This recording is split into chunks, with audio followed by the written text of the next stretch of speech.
Assalamualaikum warahmatullahi wabarakatuh. Perkenalkan, kami dari kelompok pemrograman web dinamis dari kelas B. Pada kesempatan kali ini kami akan mempresentasikan hasil proyek akhir kami. Sebelumnya, kelompok kami terdiri dari 3 orang, dengan saya sendiri Muhammad Ali Fahrul Asraji dengan NIM 22 Saya Indra Daniswara dengan NIM 2200184399. Saya Arvin Sultan Satria dengan NIM 22018418. Baiklah, pada proyek akhir kami ini website yang kami buat yaitu berupa dashboard admin dari sebuah coffee shop. Adapun untuk tampilan dashboard utamanya sebagai berikut. Di sini terdapat home login untuk admin dapat memasukkan username dan loginnya.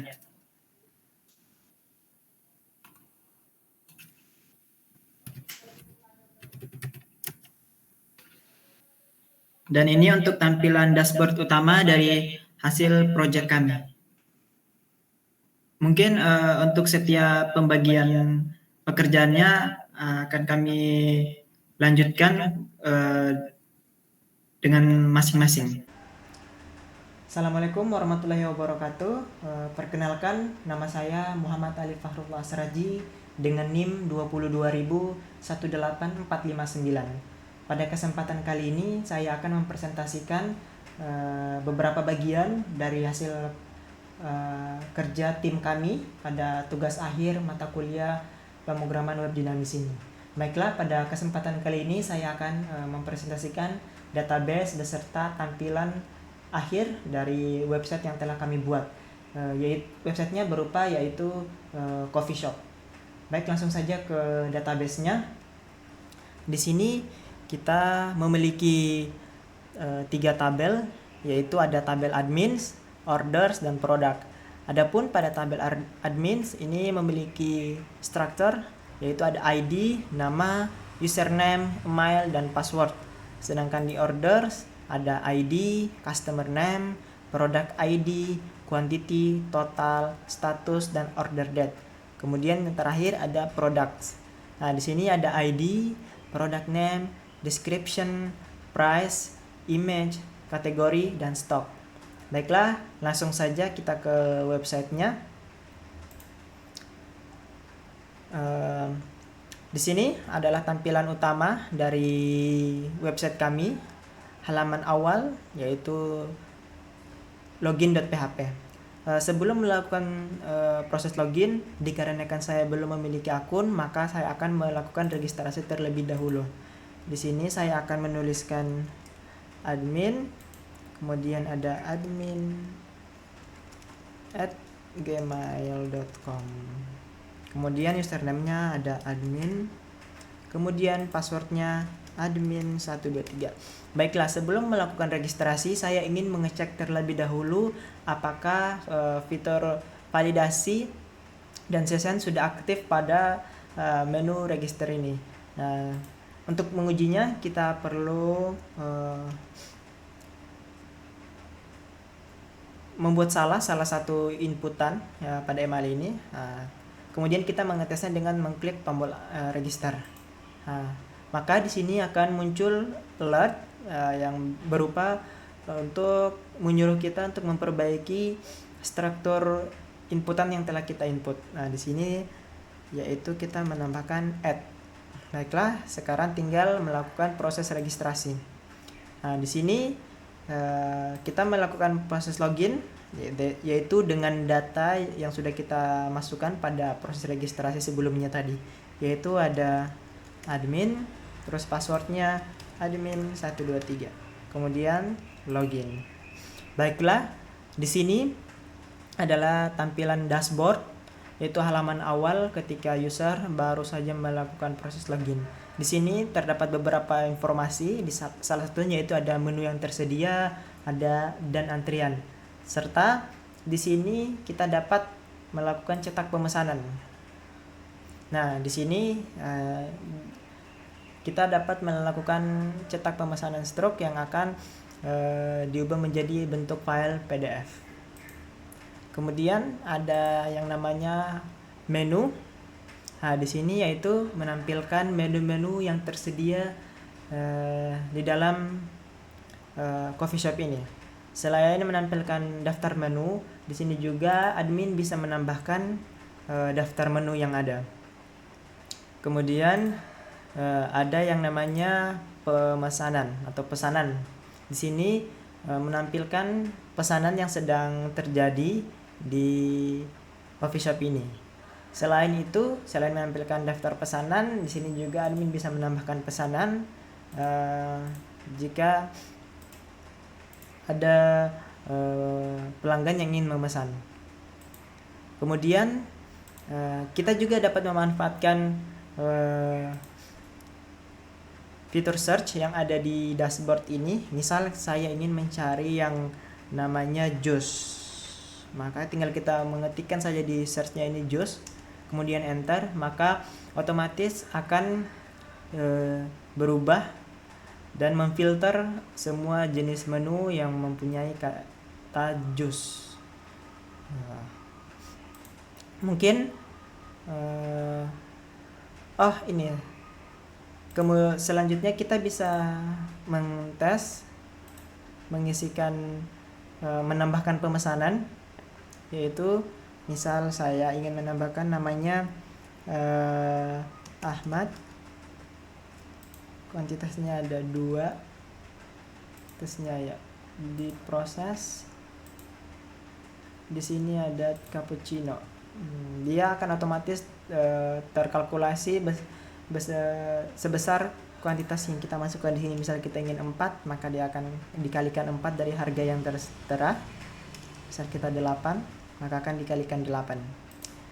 Nah, dikarenakan saya ingin memesan 2, maka di sini dikalikan 2. Tinggal kita mengklik simpan pesanan.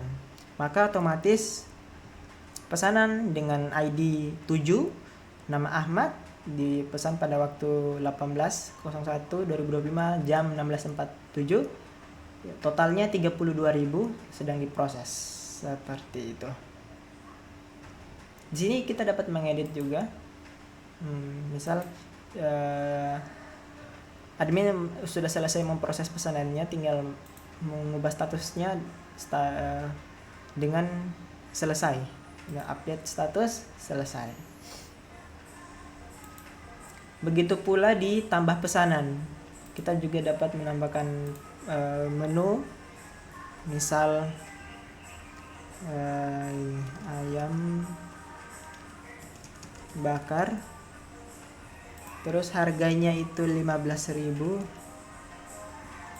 Filenya itu misal saya ingin menggunakan file demo saja. Deskripsinya enak dan lezat. Kategorinya di sini makanan.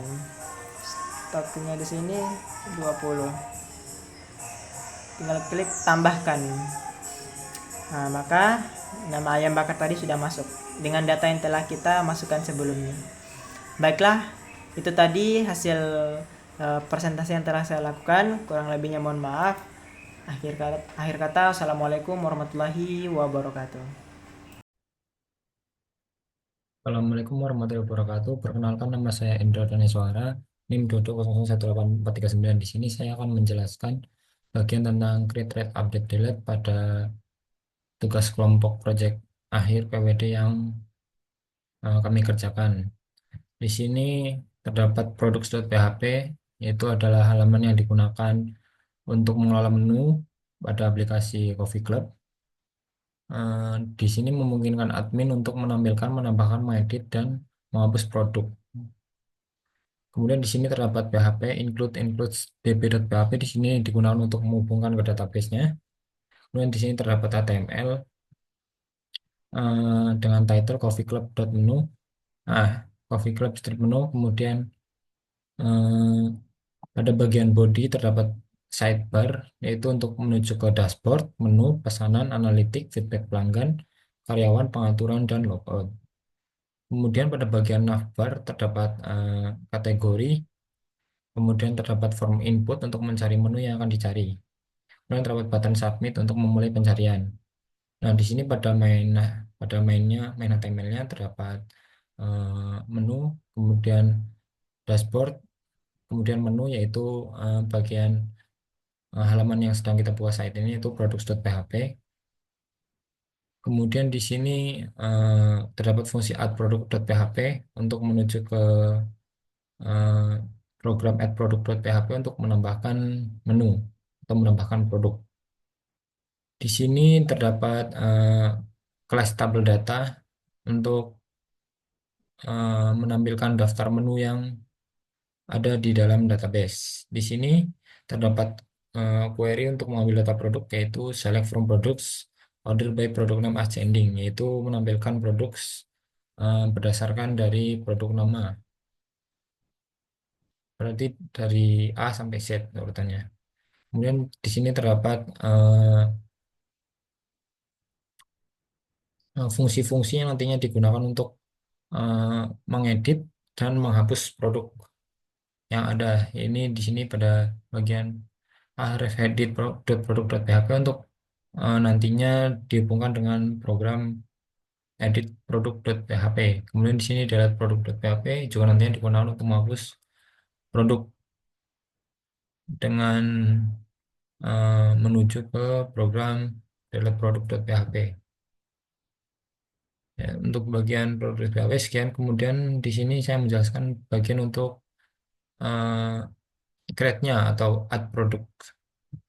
Di sini terdapat add product.php. Pada bagian halaman add product.php ini digunakan untuk menambah produk dari sisi admin. Nah, di sini sama seperti produk.php akan menampilkan dashboard, menu, pesanan, analitik, feedback pelanggan, dan karyawan, pengaturan serta logout. Kemudian pada bagian navbar juga sama, digunakan untuk mencari kategori produk. Kemudian pada bagian mainnya yaitu terdapat tambah menu. Kemudian bagian di sini terdapat div class from container yang nantinya digunakan untuk membuat form untuk menambahkan produk. Di sini menginputkan nama menu yaitu produknya yang diinputkan, kemudian menambahkan deskripsinya, menambahkan harga, terus menambahkan kategori tersebut, kemudian terdapat untuk menambahkan gambar produk, menginputkan stok, dan di sini terakhir terdapat button submit yang nantinya digunakan untuk menambah menu yang akan ditambahkan. Di sini juga terdapat button cancel digunakan untuk menggagalkan aksi untuk menambahkan produk tersebut. Kemudian di sini pada bagian delete, di sini terdapat PHP untuk menghubungkan ke database. Kemudian di sini hanya terdapat query untuk menghapus menghapus produk dari tabel produk berdasarkan ID dia. Kemudian dia akan pada tampilan delete ini dia terdapat pada products.php.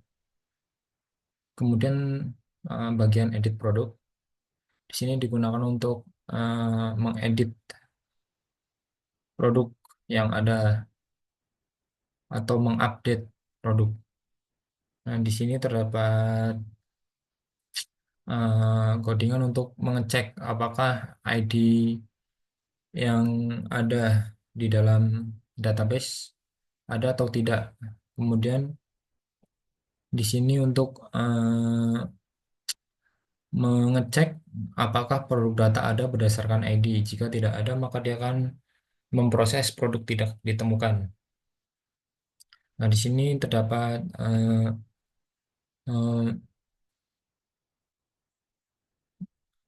codingan untuk menghandle form input atau form pengumpulan.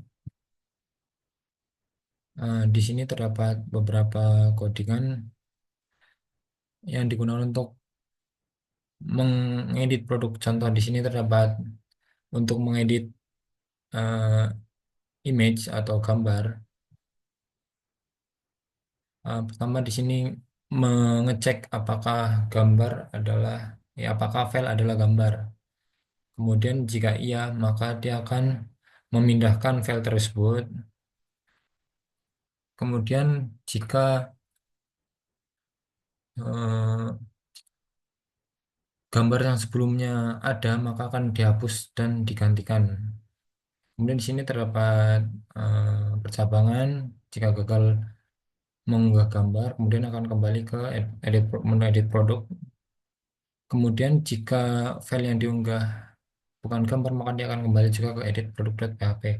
Di sini terdapat query untuk mengedit produk di database mulai dari nama produk, deskripsi, harga, kategori, gambar, stok, dan produk ID. Berdasarkan produk ID-nya. Jika berhasil, maka akan menampilkan produk berhasil diperbarui. Jika gagal, maka akan muncul gagal memperbarui produk. Nah, di sini HTML-nya untuk edit produk.php tersebut hampir sama seperti pada add produk dan products.php. Kemudian di sini terdapat proses produk. Di sini digunakan untuk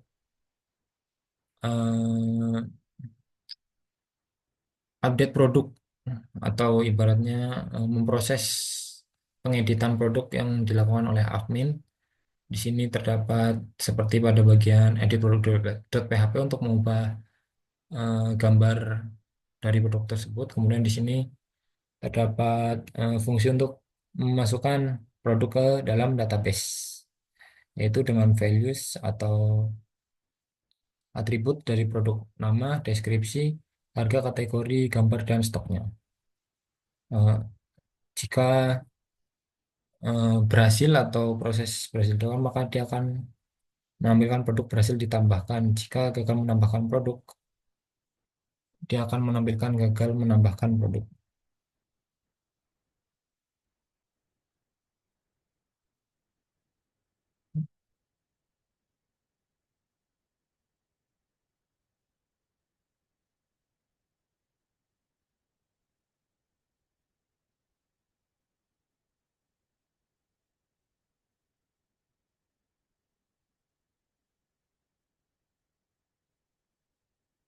Ya, mungkin sekian penjelasan dari saya. Kurang lebihnya mohon maaf. Wassalamualaikum warahmatullahi wabarakatuh.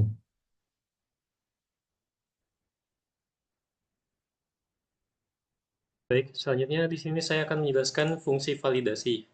Untuk bagian pertama, saya akan menjelaskan bagian login dan juga selanjutnya akan membahas tentang register. Untuk bagian pertama, di sini terdapat session start. Session start ini digunakan untuk memulai sesi agar informasi sesi pengguna dapat disimpan selama pengguna aktif di aplikasi. Untuk selanjutnya, di sini terdapat import file database, yaitu mengimpor file db.php yang berisi koneksi ke database. Koneksi ini diperlukan untuk melakukan query ke tabel admins. Di sini juga terdapat if $_server, dan selanjutnya ini merupakan fungsi yang memastikan bahwa kode hanya dijalankan ketika formulir dikirim menggunakan metode POST. Di sini juga terdapat if empty $_post dalam kurung username dan seterusnya. Ini digunakan untuk memastikan bahwa username dan password tidak kosong. Jika kosong, pengguna diarahkan kembali ke halaman login dengan pesan kesalahan, yaitu username dan password wajib diisi. Selanjutnya di sini terdapat variabel yaitu username dan password. Ini membersihkan input dari karakter berbahaya untuk mencegah serangan XSS atau cross-site scripting. Kemudian di sini terdapat sanitasi input untuk mencegahnya. Kemudian di sini terdapat validasi panjang input. Ini membatasi panjang username, yaitu kurang dari 4, dan password lebih dari 20. Eh, Ini untuk memastikan input yang sesuai. Kemudian di sini juga sama, yaitu jika password kurang dari 6 karakternya dan juga password lebih dari 20, maka di sini akan dimunculkan pesan error, yaitu password harus antara 6 hingga 20 karakter. Di sini juga terdapat penggunaan prepared statements dengan bin_param untuk mencegah serangan SQL injection. Di sini terdapat juga periksa apakah user ditemukan. Seperti ini. Yaitu di sini juga di dalamnya terdapat verifikasi password. Apakah password yang dimasukkan oleh pengguna cocok dengan password yang ada di dalam database. Yaitu menggunakan password verify _verify. Kemudian ini else jika passwordnya salah, maka akan muncul pesan error yaitu username atau password salah. Kemudian di sini juga jika else, maka user tidak ditemukan.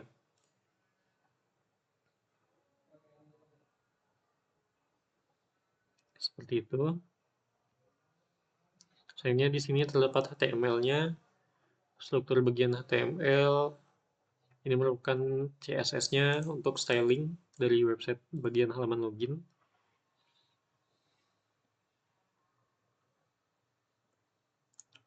Dan seterusnya di sini juga terdapat body. Di sini terdapat komponen utama yaitu ada bagian logonya, bagian logo, kemudian terdapat form action login. Di sini terdapat form action untuk bagian loginnya, yaitu dia menggunakan metode POST untuk mengirimkan data ke server. Kemudian terdapat input fields. Di sini untuk input username, input password. Kemudian ada checkbox untuk remember passwordnya, dan seterusnya. Di sini kemudian di sini terdapat tombol loginnya. Ini ada bagian link untuk registrasi jika pengguna ingin registrasi, dan seterusnya. Kemudian di sini terdapat script menggunakan JS atau JavaScript, yaitu jika parameternya error di URL, maka JavaScript akan menampilkan pesan dalam bentuk alert atau peringatan. Ini merupakan bagian dari halaman login untuk validasi dari sisi klien dan juga sisi servernya. Selanjutnya di sini saya akan menjelaskan validasi di bagian halaman register. Kode ini merupakan implementasi halaman register untuk aplikasi dari Coffee Club ini atau website ini. Kode ini memungkinkan pengguna untuk membuat akun baru dengan menyimpan data mereka ke dalam database. Untuk penjelasan dari codingannya sendiri, di sini sama seperti codingan sebelumnya, terdapat session start untuk memulai sesi dan untuk menyimpan informasi pengguna. Kemudian di sini juga terdapat include untuk mengakses atau mengimport file koneksi ke database.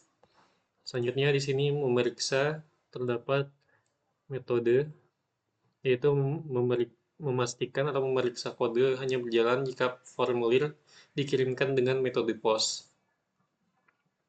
Kemudian di sini terdapat variabel-variabel, yaitu mengambil data dari form, mengambil data dari input pengguna pada form HTML. Di sini juga terdapat penggunaan dari hashing password. Ini digunakan untuk mengenkripsi password sebelum disimpan ke database. Ini meningkatkan keamanan dengan melindungi password dari pengguna dari pencurian data. Selanjutnya juga di sini terdapat pencegahan SQL injection dengan penggunaan STMT, yaitu menggunakan prepared statement untuk mencegah serangan SQL injection, yaitu query insert into into menyimpan data pengguna ke tabel admin. Selanjutnya juga di sini terdapat penanganan eksekusi query. Maaf di bagian sini. Di sini terdapat percabangan if jika query berhasil, pengguna diarahkan ke halaman login dengan pesan sukses. Dan jika gagal, maka akan muncul pesan kesalahan, yaitu dicatat ke log server dan pengguna diarahkan kembali ke halaman register. Untuk bagian ini merupakan bagian validasi panjang username. Di sini kita membatasi panjang username, yaitu kurang dari 4 dan lebih dari 20. Jika kurang dari 4 atau lebih dari 20, maka pengguna akan dicegah pencegahan input yang terlalu pendek dan terlalu panjang. Selanjutnya di sini terdapat bagian HTML-nya. Ini merupakan bagian dari styling menggunakan CSS. Kemudian di sini terdapat body, yaitu isi dari bagian HTML ini. Pada bagian ini di sini terdapat form register. Di sini merupakan bagian untuk pengisian formnya. Itu di sini mengirimkan data ke file yang sama, yaitu register.php menggunakan metode post. Selanjutnya terdapat input fields, yaitu untuk menginputkan nama, untuk menginput email. Kemudian ada username menggunakan input type text. Di sini juga terdapat inputan untuk password. Kemudian di sini terdapat juga tombol dari register. Untuk jika pengguna mempunyai akun, maka pengguna bisa mengklik tombol yang nantinya akan diarahkan ke halaman login. Selanjutnya di bawah sini terdapat footer. Selebihnya seperti itu untuk halaman register untuk bagian validasi. Demikian yang dapat kami sampaikan atau presentasikan. Kurang lebihnya mohon maaf. Wassalamualaikum warahmatullahi wabarakatuh.